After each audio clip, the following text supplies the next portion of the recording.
बिस्मिल्लाहिर्रहमानिर्रहीम, सलामुन अलैकुम। मैं हूं साजिद रिजवी। आप तमाम नाजरीन देख रहे हैं कामयाबी के रास्ते। कई रास्ते होते हैं ज़िंदगी में, पर एक रास्ता होता है जिस पर हम सबको चलना होता है। बात करें मेडिकल स्टूडेंट की, जो पीसीबी से करियर ऑप्शन लेकर आगे चलते हैं, और जब एग्ज़ाम का वक्त आता है तो सब लोग एक ही एग्ज़ाम के बारे में बात करते हैं, वो है नीट। नीट के रिज़ल्ट के बाद डिसाइड करना होता है, वो सिर्फ एक रास्ता लोगों को नज़र आता है कि हमें डॉक्टर बनना है। लेकिन क्या पीसीबी लेने के बाद हमारे पास कोई और ऑप्शन नहीं आते? क्या हमारे पास कोई और करियर अपॉर्चुनिटीज़ निकल कर नहीं आती है? इसी नैरो परसेप्शन को दूर करने के लिए आज का ये शो है कि अगर आपने बायो ऑप्ट किया है 12th में पीसीबी से, आप और कौन से ऐसे रास्ते हैं जिसमें आप अपना करियर बना सकते हैं। बेहतरीन रास्ते हैं, एक फील्ड नहीं है बल्कि कई फील्ड के बारे में बात करने के लिए इस वक्त शो पर मौजूद हैं। आइए मुलाकात करते हैं जनाब SM रज़ा सर से और देखते हैं कौन कौन से ऑप्शन वो आज आप तमाम को बताने जा रहे हैं। तो आइए मुलाकात करते हैं। सलामुन अलैकुम सर। अलैकुम अस्सलाम।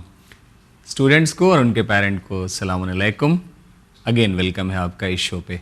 सर, एक नैरो परसेप्शन के साथ इस प्रोग्राम की शुरुआत कर रहा हूँ और मैं चाहता हूँ कि जितने भी डाउट्स हैं आज हम लोग क्लियर कर दें इंशाअल्लाह, क्योंकि everything need to be clear. Because आप करियर का ऑप्शन जब तलाश करते हैं तो बहुत सारे ऑप्शन निकल कर आते हैं, तो कंफ्यूज ना रहें क्योंकि वक्त बहुत तेज़ी से गुजर रहा है। रिज़ल्ट आए और उसके बाद नीट का रिज़ल्ट आए और उसके बाद इंसान अपने करियर को ढूंढता रहे लेकिन सही करियर चुन ना पाए, तो ये एक बहुत बड़ा फेलियर हमारे अंदर खुद के अंदर होता है। सर, सबसे पहला सवाल कि क्या हमारे पास पीसीबी लेने के बाद सिर्फ और सिर्फ डॉक्टर बनना ही ऑप्शन रह जाता है या इसके अलावा भी बहुत सारे रास्ते हैं? बहुत सारे रास्ते हैं, रास्तों की कमी नहीं है। हो सकता है मैं रास्ता बताऊं 4-5 साल के बाद इसमें और भी रास्ते जुड़ जाएं। और भी रास्ते जुड़ जाएं। हमें याद है एक बार आपने बताया था कि पीसीबी लेने के बाद कम से कम मेडिकल फील्ड की अगर आप बात करें तो आप 45 अबव वेज हैं जिसमें आप जा सकते हैं। श्योर, उससे भी ज्यादा निकलेंगे, आप देखेंगे उससे भी ज्यादा निकलेंगे, उससे भी ज्यादा निकलेंगे। और जमाना बदल रहा है, चीजें बदल रही हैं, तो चीजें जब बदल रही हैं तो नए नए ऑप्शंस भी निकल के आ रहे हैं। तो यानी बायोलॉजी अब सिर्फ डॉक्टर ही नहीं है बल्कि बहुत सारी चीजों में अब काम कर रही है। एकदम कर रही हैं साजिद साहब। आप ऑपरेशन थिएटर में चले जाएं, एक डॉक्टर के अलावा उस ऑपरेशन को कामयाब बनाने के लिए 10 से ज़्यादा लोग रिक्वायर होते हैं। एक्चुअली एनेस्थीसिया स्पेशलिस्ट है। अच्छा, डॉक्टर जब ऑपरेशन करता है उसके पहले उसको मेडिकल एक ब्लड टेस्ट की रिपोर्ट चाहिए होती है, तो कौन लोग करेंगे? डॉक्टर तो करेगा नहीं, तो एक प्रोफेशनल उसके लिए चाहिए। CT स्कैन कराने की ज़रूरत पड़ती है, एक्सरे कराने की ज़रूरत पड़ती है, MRI टेस्ट कराने की ज़रूरत पड़ती है। जब जाएंगे आप ऑपरेशन थिएटर में तो एक हेल्पिंग हैंड के तौर पे कोई नर्स के तौर पे कोई वहाँ होगा, कोई बेहोश करने के लिए एनेस्थीसिया स्पेशलिस्ट होगा। तो कितने सारे लोग वहाँ पे अवेलेबल होते हैं एट ए टाइम। किसी का ऑर्थोपेडिक सर्जरी हुआ, उसके बाद उसको दोबारा से ट्रैक पे आने के लिए फिजियोथेरेपिस्ट की ज़रूरत। तो बहुत सारे रास्ते हैं। पिछले प्रोग्राम में हम लोगों ने क्या बताया था कि आपकी मंजिल क्या है? एक कामयाब जिंदगी पाना। आपका डेस्टिनेशन ये है कि आप एक कामयाब इंसान बन जाए। तो मंजिल एक है, लेकिन मंजिल पे पहुंचने के रास्ते एक थोड़ी होते हैं। जी बिल्कुल, बहुत सारे रास्ते होते हैं। और आजकल तो रास्ते में रास्ता निकलता है, सबवे सुना ही होगा आपने। एक वे होता है और एक बहुत सारे सबवे होते हैं। अब यहाँ पे क्या है साजिद साहब, हम घर से निकले, हमारा डेस्टिनेशन था कि हमको एक मंजिल पे पहुंचना है। अब जिस गाड़ी से जाना था अगर वो छूट गई तो मैं वहीं रुकूंगा या कोई दूसरी गाड़ी भी तलाश करूंगा वहां पहुंचने के लिए? तो अगर मकसद है कि हमको एक कामयाब इंसान बनना है तो रास्ते एक नहीं है। हाँ, अगर हमने सोच लिया कि वहां मुझे पहुंचना ही है तो मैं किसी से लिफ्ट लेके जाऊं, अगर हमारी फ्लाइट छूट गई तो मैं ट्रेन से जाऊं, बस से जाऊं, और अगर चाहूं तो पानी से स्टीमर से निकल जाऊं। तो मकसद यहाँ पे ये है कि आप जहां पहुंचना चाहते हैं वहां पहुंचने का इरादा आपके पास होना चाहिए। कामयाब एक ईमानदार इंसान बनने का इरादा जिंदगी में कीजिए। रास्ते एक नहीं है, रास्ते हजार हैं। ओके, चलिए, ये तो आपने बता दिया कि रास्ते हजार हैं। अभी हम चाहते हैं कुछ ऐसे कोर्सेज के बारे में बताएं जी कि इंसान जब नीट क्वालिफाई कर लेता है तो बहुत अच्छी बात है कि उसे मनपसंद फील्ड मिल जाती है जी। लेकिन बहुत सारे लोग हैं मायूस हो जाते हैं कि नीट क्वालिफाइड नहीं कर पाए हैं, अब हमारे पास बायो फील्ड में ऑप्शन नहीं है जी। तो आप मेडिकल फील्ड में डॉक्टर बनने के अलावा वो और कौन सी फील्ड है जिसमें बच्चे अपना करियर बना सकते हैं? इसके ऊपर थोड़ा सा इशारा करें। अब देखें, अगर नीट का रिजल्ट जैसे आ गया और आप कामयाब हो गए और आपको अगर कहीं एडमिशन मिल गया, यहाँ पे एक बात और बच्चों को बताऊं कि नीट से आप सिर्फ MBBS ही नहीं रह गया, अब जी BUMS भी है, BAMS भी है, BHMS भी है, और आयुर्वेदा का कोर्स जिसको आप बोलते हैं, होम्योपैथिक आप बोलते हैं, यूनानी बोलते हैं। इसके अलावा आयुष मंत्रालय के कुछ और भी कोर्सेज है, वो भी है। वेटनरी साइंसेस या एनिमल हस्बेंड्री की तरफ भी आप निकल सकते हो। तो रास्ते मैं बार बार कह रहा हूँ कि एक नहीं है, बहुत सारे हैं। अब यहाँ से साजिद साहब हम शुरू करते हैं जी। आप देखें, अगर आपका MBBS में दाखिला नहीं हुआ तो आपके पास पैरामेडिकल कोर्सेज हैं without NEET. Without NEET. Okay. अच्छा, कुछ ये एक बड़ा मतलब तो जी। फैल गई है इस तरह की सोच कि अगर नीट है तो ही हम सब कुछ कर सकते हैं। नहीं, तो मैं नीट- चाहता हूँ कि इस पे ज़्यादा फोकस हो। अगर आपने नीट क्वालिफाइड नहीं किया है तो विदाउट एंट्रेंस एग्जाम और कौन से ऑप्शन है? अब देखें, नीट से आपको जैसे मैंने अर्ज किया क्या मिलेगा? MBBS, BUMS, BHMS, BAMS, AH यानी animal husbandry and veterinary sciences, ये कोर्सेज आपको मिलेंगे। BDS वगैरह। BDS भी इसमें शामिल है। अब इसके बाद और अब क्या बचा? फिजियोथेरेपी बचा, वो नीट से अलग आप ले लें। मेडिकल लैब टेक्नोलॉजी बचा, नीट से अलग ले लें। अच्छा। रेडियोलॉजी का कोर्स बचा, नीट से अलग ले लें। ऑपरेशन थिएटर टेक्नोलॉजी का कोर्स बना, वो आप इससे अलग ले लें। एनेस्थीसिया स्पेशलिस्ट का कोर्स बना, वो आप इससे अलग ले लें। Okay. तो कोर्सेज नीट से अलग भी हैं। और इसमें देखें कितना आसान रास्ता है। अब जो बेहतरीन जो कॉलेजेस हैं, लाइक अगर आप all India medical sciences AIIMS Delhi की बात करें तो वहाँ भी पैरामेडिकल के कोर्सेज हैं, पर वहाँ पे इंट्रेंस है। तो सर JJ मुंबई में अगर आप देखें तो ये पैरामेडिकल कोर्सेज बिना इंट्रेंस के हैं, on the basis of 12th। यहाँ मुंबई की बात हो रही मुंबई है। की बात मैं कर रहा हूँ। चलिए। अच्छा, ये जो कौन JJ कौन से कोर्सेज है ये भी बता ये दीजिए। भी स्क्रीन पे हम लोग शो करेंगे। अच्छा, ये जो कॉलेजेस हैं ये टॉप कॉलेजेस माने जाते हैं इंडिया में। अगर टॉप 20 में आप देखेंगे तो इनकी रैंक आएगी एम्स के बाद। तो अब यहाँ भी आप जा सकते हैं। अच्छा, यहाँ पे आपको एंट्रेंस नहीं देना, विदाउट नीट है। विदाउट नीट जाना है। और विदाउट नीट जाना, इसमें बेसिक आपको 12th का एक स्कोर चाहिए। CBSE से अगर आप हों या किसी और बोर्ड से हों, तो अगर जनरल कैटेगरी के हों तो 60% आपको चाहिए। तो मेरे ख्याल से कोई बहुत मुश्किल काम नहीं है। OBC के लिए 50% है। और अगर आप ST SC हैं तो आपके लिए और भी आसान, 40% अगर आपके 12th में एग्जाम में मार्क्स हो तो आपके लिए ये कोर्स अवेलेबल है।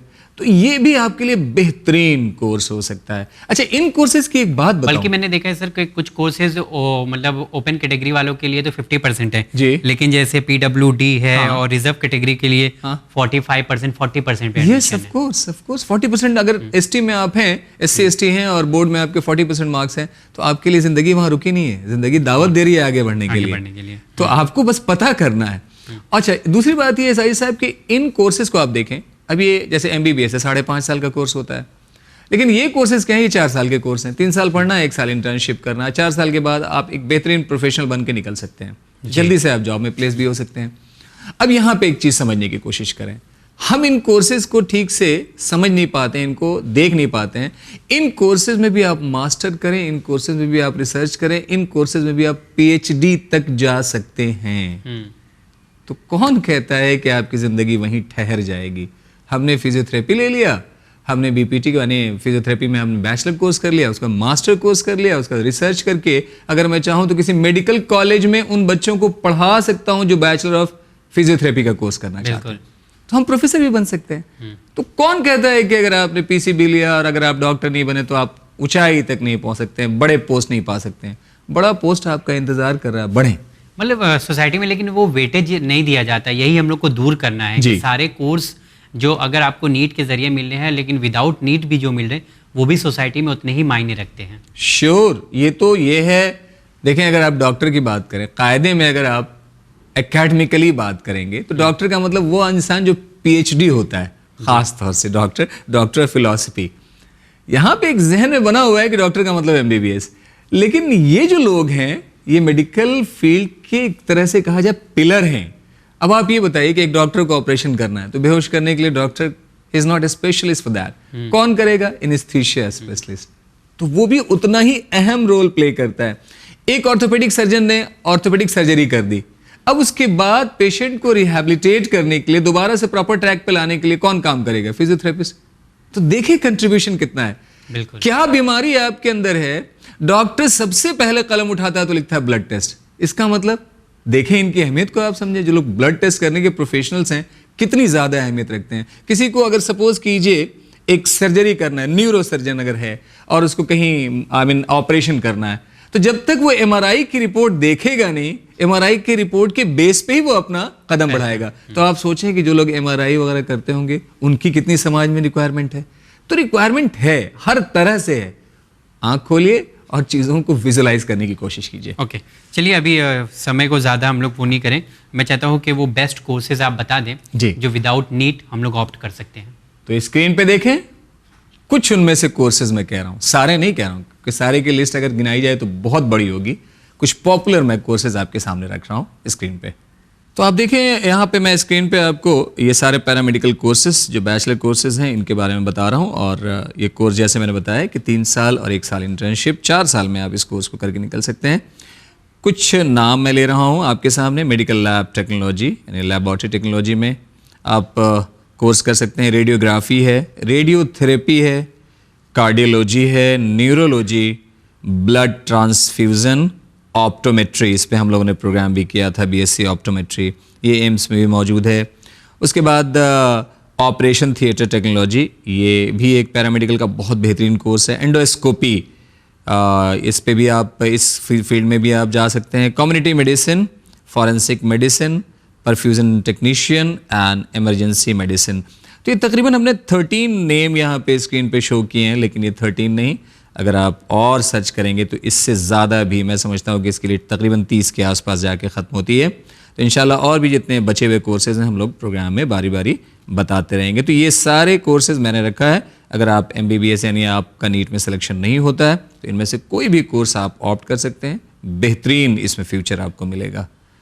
Okay sir, thank you. ये सारे कोर्सेज पैरामेडिकल कोर्सेज हैं जो विदाउट नीट आप कर सकते हैं। राइट। और ये ऐसा नहीं है कि सिर्फ एक कॉलेज या एक यूनिवर्सिटी से कर सकते हैं जी। ऑल ओवर इंडिया में ये कोर्सेज अवेलेबल हैं। ऑल ओवर इंडिया में कोर्सेज अवेलेबल हैं। और जितने भी बड़े मेडिकल कॉलेज हैं साजिद साहब, सारे मेडिकल कॉलेज में ये मिलेगा। एम्स में मिलेगा, जितने गवर्नमेंट, जितने स्टेट के टॉप जो गवर्नमेंट कॉलेजेस हैं वहाँ पे ये मिलेगा। प्राइवेट जो इंस्टीट्यूशन है, मणिपाल वगैरह है, वहाँ पर भी ये कोर्स अवेलेबल हैं क्योंकि इनकी रिक्वायरमेंट है। इसकी फीस वगैरह कितनी होती है? बहुत नॉमिनल होती है, ज़्यादा है? बहुत नॉमिनल होती है। अगर गवर्नमेंट कॉलेज में आप करेंगे तो 40 से 45 हज़ार पर एनम की फीस होती है। और जो ST/SC के बच्चे होते हैं उनके लिए तो बहुत ही नॉमिनल, 1000 के आसपास। और एम्स से साजिद साहब देखें, एम्स दिल्ली में पैरामेडिकल कोर्स की फीस बता रहा हूँ, किसी भी कोर्स की फीस 1000 पर एनम से ज्यादा नहीं है जी। तो बेस्ट आपके लिए ऑप्शन है। बढ़िए, बढ़ के अच्छी चीज को पाने की कोशिश कीजिए। ओके जी। तो जैसा कि ये सर ने बताया कि ये 3 साल का कोर्स है और 1 साल इंटर्नशिप है जी। तो यानी 4 ईयर का कोर्स है। उसके बाद आप एक डिग्री होल्डर हैं, राइट, मेडिकल फील्ड में आप अपना करियर बना सकते हैं। साथ ही साथ इसकी फीस भी बहुत ज़्यादा नहीं है, 40-50 हज़ार के आसपास होती है जी। और इसमें एडमिशन मिलना भी बहुत ईजी है। सीट जितनी अवेलेबल है इंस्टीट्यूट में उसके हिसाब से आपको सीट मिल जाएगी। कभी कभी सीट खाली रह जाती है, पता नहीं चलता है। कितनी अच्छी बात, कोर्स है, कितनी अच्छी आपने बात रखी। हो क्या रहा है यहाँ पे, बच्चे उसी तरफ दौड़ लगा रहे हैं जिधर भीड़ भाग रही है। बिल्कुल। तो भीड़ इधर भाग रही है, उधर मत भागिए। उधर से निकलने में आपको एनर्जी ज्यादा लगानी पड़ेगी। पहुंचना तो अल्टीमेटली एक सक्सेसफुल पॉइंट पे है ना, तो वो रास्ता ऑप्ट कीजिए ना। अब जैसे घर से आप निकले साजिद साहब और आपको मंजिल A पे पहुंचना है तो कौन सा गूगल में रोड तलाश करते हैं जिधर भीड़ कम हो, तो ट्रैफिक फिर नहीं हो। यस, बेस्ट रूट वही होगा, तलाश करते हैं। तो हमको जिंदगी में वो चीज अपनानी है या नहीं अपनानी है, मंजिल पे पहुंचना मकसद है ना। आप वो सब सारे कोर्सेज, नए नए जो कोर्स निकल रहे हैं उनको पकड़िए, आगे चलिए, उधर भीड़ कम है और आराम से कामयाबी आपको हासिल होगी। देखिए मैं एक बात आपसे कहना चाहता हूं, इसको देखें आप। हर बच्चा कामयाब हो सकता है बशर्ते कि सही रास्ता ऑप्ट करे। हर बच्चा कामयाब हो सकता है बशर्ते सही रास्ता ऑप्ट करे, चुने। यस। कभी कभी क्या होता है कि हमारे अंदर पोटेंशियल किसी डायरेक्शन में जाने का और होता है और लगा देते हैं हम कहीं और, अब वो पूरा वेस्ट हो जाता है। शौक ज़ौक हमारा है नहीं और लगाया मैंने उसी तरफ। अब इसको ऐसे कॉमन लाइफ से अटैच कीजिए ना। आपकी खुराक है कोई, अगर ऐसा जायका वाला कोई फूड जो आपको पसंद हो, अगर वो आपको ला के दे दिया है तो जाहिर सी बात है आप ज्यादा ही खाने की कोशिश करेंगे, थोड़ा सा ज्यादा। तो एनर्जी भी आप जिस चीज में आपकी लियाकत है, आप लोगों से मिलिए, पूछिए, अपने आप को टेस्ट कराइए कि आपका माइंड किस तरफ जाने के लिए बेस्ट है। बेस्ट कोर्स ऑप्ट कीजिए, मेहनत कीजिए, इंशाल्लाह कामयाब जरूर होंगे आप। ओके, चलिए बहुत शुक्रिया। लेकिन सर हम यहाँ पे ये चाहते हैं कि उन बच्चों को भी आप मोटिवेट करें जिन्होंने नीट एक बार ट्राई किया है, तो नंबर ऑफ अटैम्प्ट कितने हैं, क्या दूसरी बार भी वो ट्राई कर सकते हैं? सर नीट में तो सोचना ही नहीं है, आप लें अटैम्प्ट जितना लेना है। और बच्चे एक नहीं, दो नहीं, 3 अटैम्प्ट में भी नीट निकालते हैं। और IAS का टॉपर आपने बात ही किया, तीसरे अटैम्प्ट में जाके फर्स्ट रैंक लाया। तो अगर हमको डॉक्टर बनना है और जहन में बना लिया आपने कि नीट में जाना, अगर फर्स्ट अटेम्प्ट में नहीं होता है तो सेकंड अटेम्प्ट आपको आराम से तो लेना इस चाहिए। दौरान क्या करना है? फॉर एग्जांपल इस साल मैं नीट क्वालिफाई नहीं कर पाया हूँ, तो क्या इसके अलावा साथ ही साथ कोई बैचलर कोर्स भी ऑप्ट कर लें और नीट की तैयारी भी करते रहें, वो बेटर रहेगा? यहाँ पर दो चीज़ें आती हैं। अगर आपने कोई रेगुलर कोर्स अगर आपने ज्वाइन कर लिया तो कॉलेज को अटेंडेंस तो चाहिए। मान लिया अभी ऑनलाइन क्लासेस चल रही हैं, लेकिन कल को जब ऑफलाइन होगा तो अटेंडेंस तो चाहिए, तो कॉलेज आपको आना जाना तो पड़ेगा। प्लस कॉलेज का सिलेबस जो होता है वो थोड़ा सा नीट के सिलेबस से अलग होने लगेगा। बीएससी में अलग प्रैक्टिकल्स आ जाएंगे, सारी चीज़ें अलग आ जाएंगी, कॉलेज का वर्क आपको करना पड़ेगा, प्लस यहाँ भी टाइम लगाना।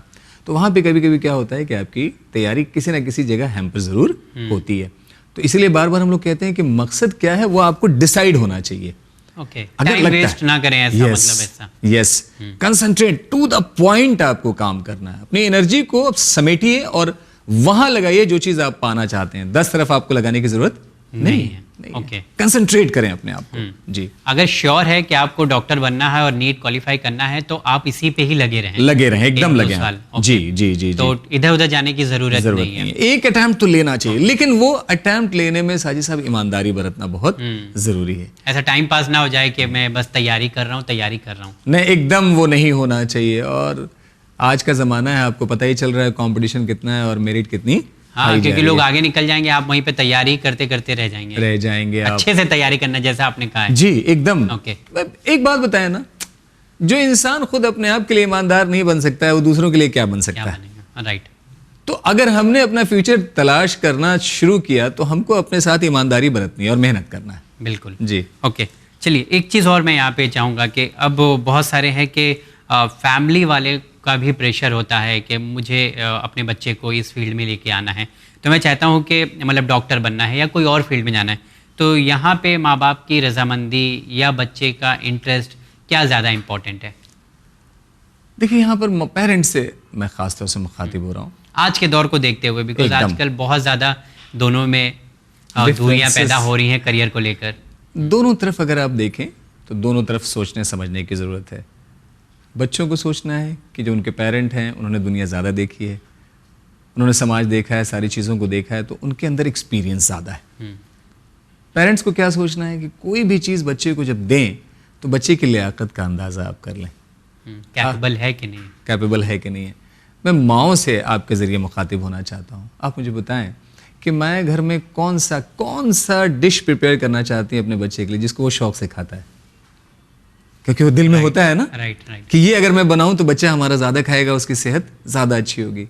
तो बच्चे के पोटेंशियल और उसके शौक को भी आप देखिए कि किस तरफ वो बढ़ना चाहता है। अगर उधर लगाएंगे तो उधर इफिशिएंसी उसकी ज़्यादा होगी। पर यहाँ पे एक सवाल है, बहुत सारे बच्चे एज कम है, मतलब 17 साल के 18 साल के हैं जो नीट क्वालिफाई कर रहे हैं जी। ऐसे में उनके पास ये लियाकत तो नहीं होती कि वो अपने करियर के बारे में चुन सके। बहुत कम बच्चे होते हैं जो बहुत सिलेक्टिव होते हैं और बहुत अटेंटिव होते हैं कि नहीं मुझे ये करना है जी। तो ऐसे में माँ बाप का एक ख्वाहिश तो होती है, लेकिन एक साथ साथ प्रेशर भी होता है क्योंकि वो अपने बच्चों का भला चाहते हैं जी। तो आपको क्या लगता है कि कोई बच्चा क्या इस काबिल है, ज़्यादातर कॉमन लेवल लार्ज स्केल की अगर हम बात करें जी, कि वो अपना करियर चुन सके? अगर माँ बाप थोड़ा सा उसके ऊपर दबाव डाल रहे हैं उसके करियर को लेकर तो इसमें कोई बुराई तो है नहीं, गाइड कर रहे हैं एकदम। अच्छा, मैं एक बात पेरेंट्स से कहना चाहता हूँ। नहीं, आजकल ये बहुत चला है कि नहीं बच्चे का इंटरेस्ट देखना बहुत ज़रूरी है तो हमें देखना चाहिए, हम ये कह रहे हैं, बट बच्चे को गाइड करने के लिए माँ बाप होंगे या टीचर होगा या कोई या उसके खानदान में जो उसको बताने वाला कामयाब आदमी जो अब बच्चा वही बताने को प्रेशर समझे तो इसमें क्या करे माँ बाप? गलत है, एकदम गलत है। और बच्चों को हमेशा ध्यान रखना है कि दुनिया में आपके माँ बाप से ज़्यादा आपके बारे में अच्छा सोचने वाला कोई दूसरा हो ही नहीं सकता है। बिल्कुल। उनकी पूरी जिंदगी आप ही पे डिपेंड है, वो आप ही को देख के सोते हैं, आप ही को देख के उठते हैं और आप ही की वजह से दुनिया की सारी परेशानियों को झेलते भी हैं जी। तो ये हमको सोचना ही नहीं है कि माँ बाप, आप एक बात बताएं, हम लोगों की थोड़ी सी उंगली कट जाती है तो हमको एहसास नहीं होता है, लेकिन माँ पीछे पीछे बैंडेड लेके दौड़ती है तो कितना ज़्यादा पेरेंट में एहसास होता है। तो बच्चों को कभी ऐसा नहीं सोचना है। और पेरेंट को भी मैं कह रहा हूँ कि आप अपने बच्चे के रुझान को भी आप देखें, ये भी देखना है, रुझान देखना बेहद यहाँ पे ज़रूरी है।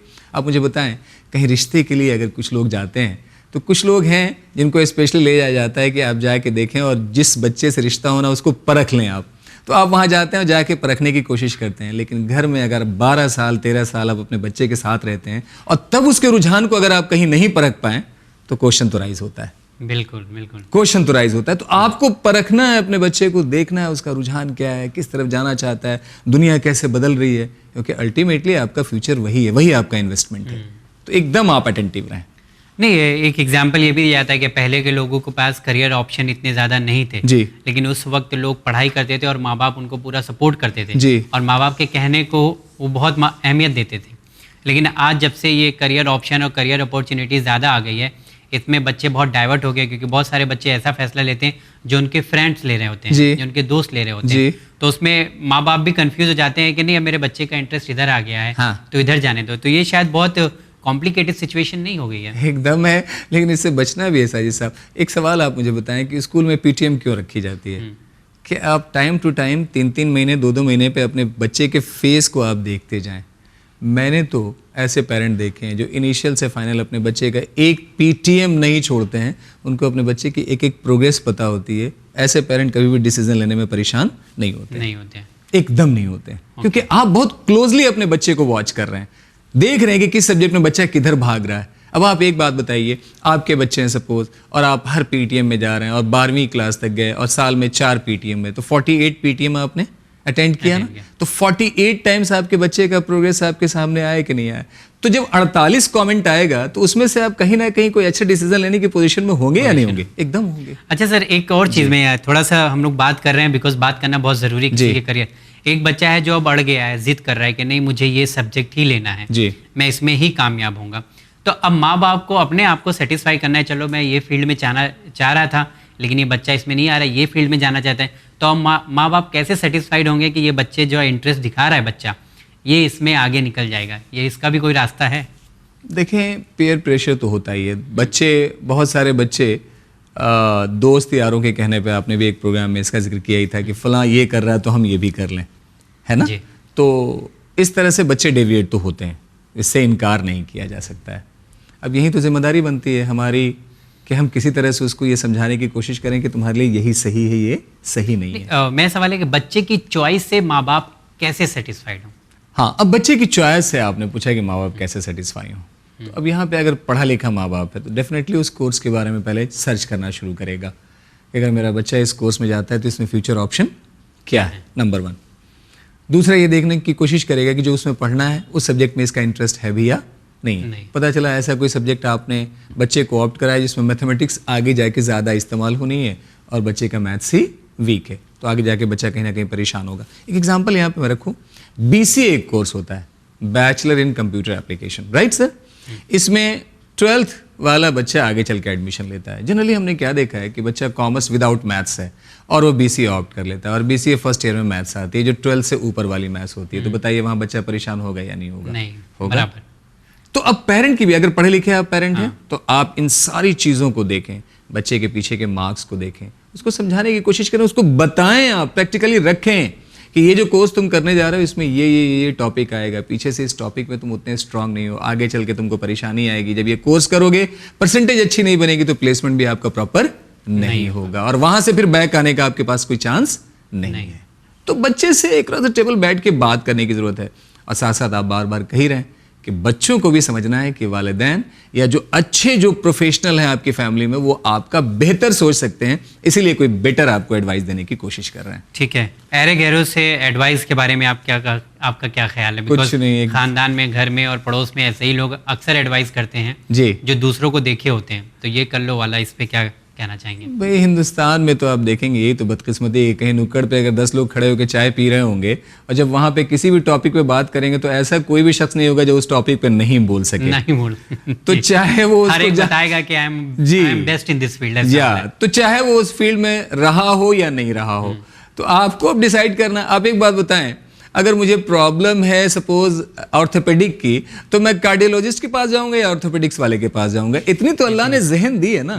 तो साजिद साहब, अगर मैंने साइंस ले लिया, पैरामेडिकल कोर्स में जाना, तो अब मुझे किससे एडवाइस लेना है? जो पैरामेडिकल कोर्स का एक कामयाब शख्स हो। मैं जाके पूछूंगा जब आपने पढ़ाई की तो कौन कौन से टॉपिक पढ़े, क्या पीछे से कोई टॉपिक का उसमें लगाव है कि नहीं, जब आपने कोर्स किया तो प्लेसमेंट कैसा हुआ, कितने घंटे पढ़ा, कौन से कॉलेज से किया, क्या फीस थी, ये पूछने की जिम्मेदारी हमारी बनती है ना। कि नहीं? तो किसी भी काम को करने के पहले जब 10 बार आप सोचते हैं तो लाइफ में फ्यूचर में अगर कोई आपको ऑप्शन लेना है तो आपको वहां ठहर के 10 बार सोचना चाहिए, जरूर सोचना चाहिए। जरूर सर।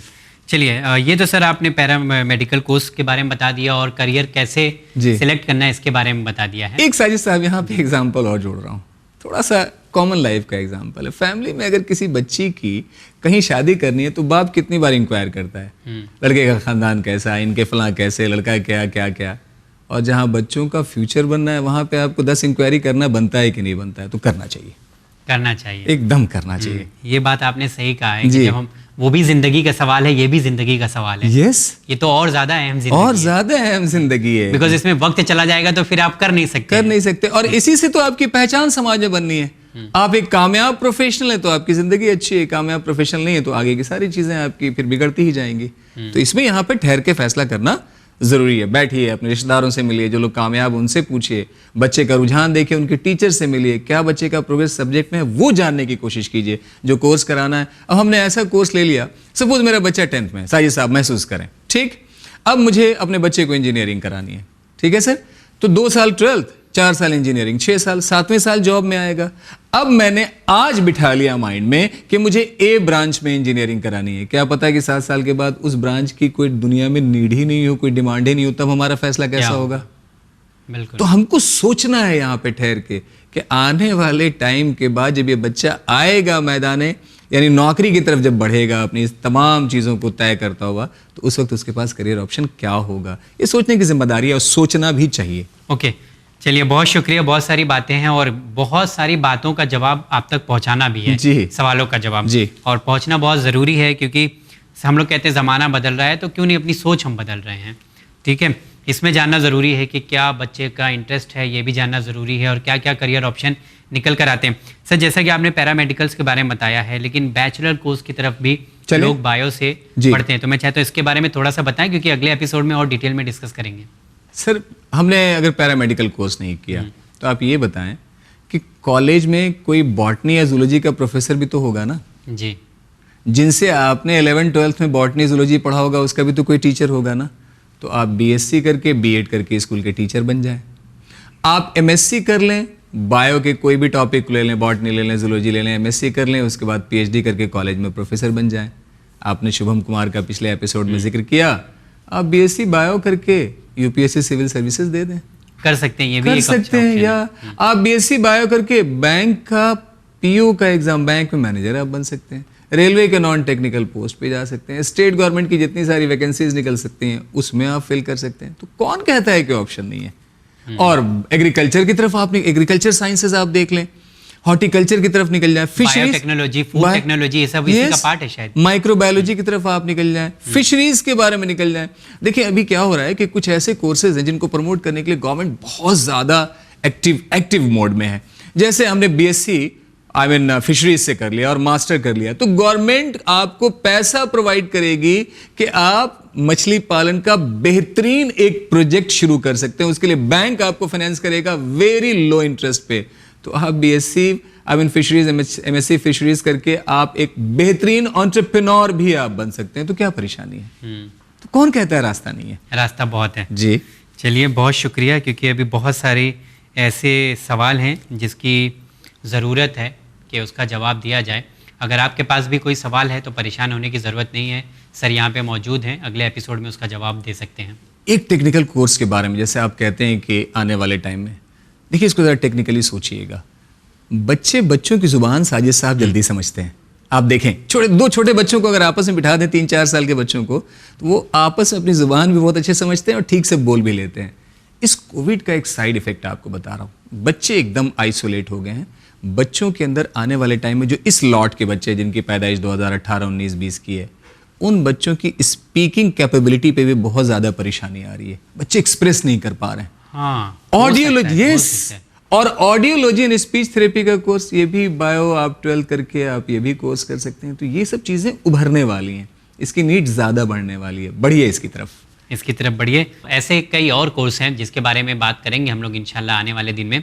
अगले एपिसोड में थोड़ा सा सोच रहे हैं कि जो पीसीएम के साथ आगे बढ़ रहे हैं, इस पर थोड़ा सा बात किया जाए, और जो इसके बचे हुए पहलू हैं पीसीबी के, उस पर भी नजर डालेंगे इंशाल्लाह। जरूर। सर, बहुत शुक्रिया। नाज़रीन, अपने सवाल आप व्हाट्सअप कर सकते हैं। हमारा व्हाट्सअप नंबर है 9619667578।